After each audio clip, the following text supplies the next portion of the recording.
नमस्कार बागवान साथियों, मैं आप सबका दोस्त सतीश ठाकुर आज फिर से आप सभी के सामने लेके आया हूँ एक नई चीज़, नया टॉपिक जो कि एक ऑर्गेनिक फार्मिंग को लेके है। और आप देख सकते हो बागवान साथी, ये ऑर्चर्ड जो है कीवी का है। कितनी साल का है सर, बताएंगे आप इस ऑर्चर्ड के बारे में? ये जो प्लांट है हमारा 3 साल का प्लांट है। हमने इसमें सैंपल ले लिया है। जी अब जो है दूसरी इसकी हार्वेस्टिंग होगी।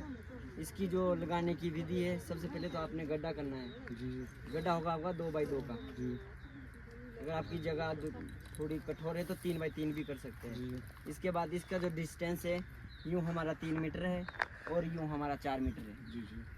फिर इसको लगाने के लिए जो है सबसे पहले गड्ढा किया जाएगा। उसके बाद इसमें घन जीवामृत, जो मैंने आपको बताया जी है। जी घन उससे पहले जीवामृत सर मेरे जानना चाहूँगा, शायद आई थिंक कि इसके लिए ट्रेलिस बहुत ज़रूरी है। जी। जिस दिन आपका प्लांट लग जाएगा, प्लांट की अगर आप किसी की भी की प्लांटेशन की सोच रहे हैं तो आपको पहले इसकी स्टेकिंग के बारे में सोचना पड़ेगा। जिसे आपने प्लांट लगा दिया उसके बाद ज़्यादा 6 महीने या 1 साल के लिए तो आप इसको इस डंडे से भी खड़ा कर सकते हैं। जी जी आपने ये डंडा सपोर्ट सिस्टम ज़रूरी है मतलब। जी, सपोर्ट सिस्टम जरूरी। अगर आप सपोर्ट सिस्टम नहीं करेंगे तो आपकी कीवी नहीं चल पाएगी, क्योंकि इसके प्लांट के लिए जो है ग्रोथ के लिए इसको सहारा चाहिए। जब तक इसमें सहारा नहीं होगा तब तक कीवी जो है आपकी ग्रोथ नहीं लेगी। चलो ये तो होगी सर सपोर्ट जी, की बात में। जी। अगर कुछ न्यूट्रिशन का क्या रहता है तो आप किस तरीके से करते हो सर? और मैं आप लोगों को ये बता दूं कि ये प्रॉपर प्राकृतिक खेती है। जी, तो आप सर इसको बताइए कहीं इसके भी बारे चेक में। करवा सकते हैं। बाकी रही इसकी प्रोटेक्शन की बात, जो हम इसमें यूज़ करते हैं, सबसे पहले हमें एक प्लांट जो है हमारा ये 5 लीटर जो है जीवामृत लेता है। वो हम हफ्ते में 2 बार देते हैं। जी पूरी साल हफ्ते में 2 बार पूरे साल कंटिन्यू। और घन जीवामृत हमारा इसमें 2 महीने में 3 महीने में 1 बार डालते हैं। फिर दूसरी बात, हमारे जो कीवी का जो प्लांट है, जो उसका तौलिया है, देखो इसमें लाइम मल्चिंग है। जी जी जी इसमें आपको मेथी दिखेगी। इसके 2 फायदे होंगे आपको। पहले तो आपकी जो बारिश होगी, बारिश से आपके तौलिए में मॉइस्चर बना रहेगा। दूसरी बात, जो आपने इसमें क्रॉप लगाई है, आप इसको हरी भी निकाल सकते हैं। बाद में इसका सीड तैयार हो जाएगा तो आपकी सीड के काम आ जाएगा। आपका कहने का मतलब ये है कि एक साथ डबल वो कर रहे हैं जी, साथ चले। इंटरक्रॉप प्राकृतिक खेती में सबसे बड़ा है कि आपने एक ही जो फसल है उस पर अधीन नहीं होना। मान के चल के आपने मटर लगाया कि जब तक मटर नहीं आए तब तक मैं बैठा हूँ। हमने देखो मटर लगाए, जब तक इसमें मटर तैयार होंगे हमने इसमें से गन्ने की हार्वेस्टिंग कर ली है और ये हमने सीड के लिए छोड़ दिया है। गन्ने हमने सीड के लिए छोड़ दिया है। अब हमारे मटर तैयार हो गए तो हम मटर निकालेंगे। जिससे हमारे मटर खत्म हो जाएंगे, हम दूसरी क्रॉप लगा देंगे। इसमें एक तरफ सोयाबीन, एक तरफ फ्रासबीन। तो बहुत अच्छा है सर। मैं ये जानना चाहूँगा कि ये लगभग कितनी साल में क्रॉप दे देता है कीवी का पेड़? और ये वैरायटी कौन कौन सी है आपके पास? ये जो वैरायटी है ये है एलिसन। जी एलिसन वैरायटी है। और ये फ्रूट की बात कर रहे हैं आप, तो आप कहीं भी अगर फ्रूट लगाते हैं या कोई प्लांट लगाते हैं तो उसमें जो फ्रूट है 4 से 5 साल में आता है। हमने इसमें 3 साल में ही जो है सैंपल ले लिया है।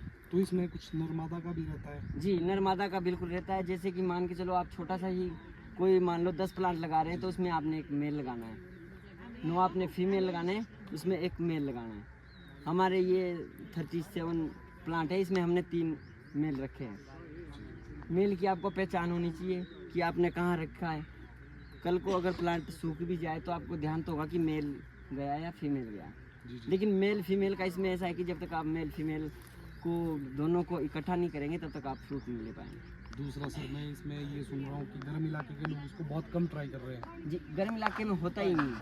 तो ये कौन सी ऐसी वैरायटी है सर जो आपने ये एलिसन वैरायटी है जो गर्म इलाके में थोड़ा सर्वाइव कर लेती है? सर्वाइव कर लेती है। बाकी जो है हेवर्ड एक वैरायटी है जो ठंडे इलाके में ज़्यादा चलती है। जी जी।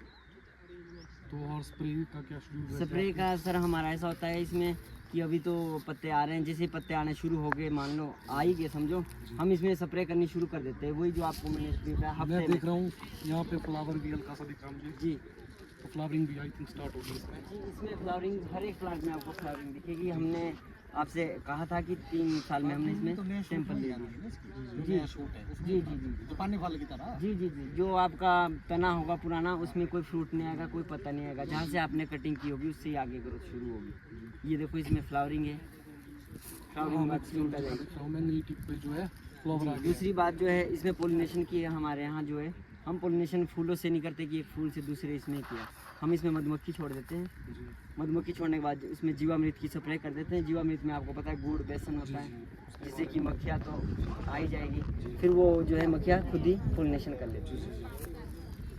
स्प्रे शेड्यूल क्या रहता था? स्प्रे सर ये कि हफ्ते में हमारी स्प्रे होती है, जैसे सोमवार को हमने अग्निअस्त्र किया है तो वो आप रेगुलर ही करेंगे या फिर ज़रूरत पड़ने पे?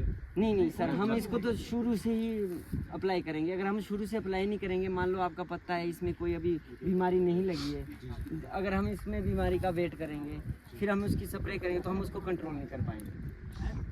फिर हमारे को जो है शुरू से ही चलना पड़ेगा। और इसकी जो स्प्रे ऐसी है, अगर आपने आज की है, मान लो मैंने सोमवार है, आज हमने स्प्रे की है तो हमने अगले सोमवार को नहीं, अगर रात को कहीं बारिश होगी तो आपको कल दोबारा स्प्रे करनी पड़ेगी, क्योंकि ये स्टिकर टाइप नहीं है, केमिकल नहीं है कि वो चिपक जाएगा। तो हमारी स्प्रे जो है हफ्ते में होती है। और जीवामृत हमारा हफ्ते में 2 बार देते ही देते हैं।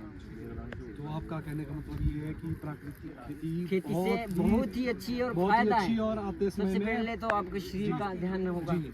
अब केमिकल चीज नहीं खाएंगे तो उससे आपका ही फायदा होगा। सबसे मेन है जमीन। अगर हमारी जमीन बचेगी जमीन बचेगी तो तो शरीर हम बचेगा। बचेंगे। जमीन में आप इतने यही है। केमिकल करेंगे, जो हमारे उपजाऊ जीवाणु हैं वो तो खत्म हो जाएंगे। वो तब तक एक्टिव रहेंगे जब तक आप उसमें स्प्रे करेंगे। स्प्रे का असर खत्म तो वो मिट्टी भी बिल्कुल ऐसे होगी जैसे कि मतलब वही है कि जब तक जमीन में उपजाऊ क्षमता नहीं है तो आप क्या चीज़ ये अप्लाई कर सकते हैं। बहुत धन्यवाद इसके लिए, तालियां बजाओ जरा। आज के दिन